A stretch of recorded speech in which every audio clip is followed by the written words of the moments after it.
ស៊ីលកូនភ្នំត្រនំចិនដាក្រោមដើមពុទ្រីនេះភូមិថ្មគោក៏ឃ្មុំតូយំខ្នងក្នុងក្អែកបស្រណោះស្ពានយោលសមោដួងចិត្តយើងអង្គុយលេងស្ដាប់លេងវាយោក្រោមស្ពានទឹកអូជំនោជីវិតភូមិចាំដល់ស្វាចំណាដួងចិត្ត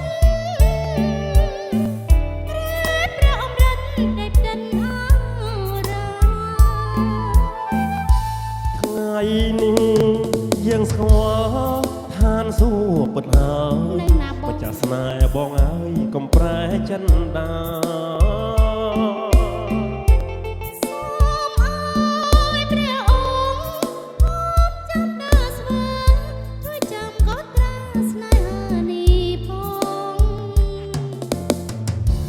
បងក្បត់អូនឲ្យសូនដូចខ្យល់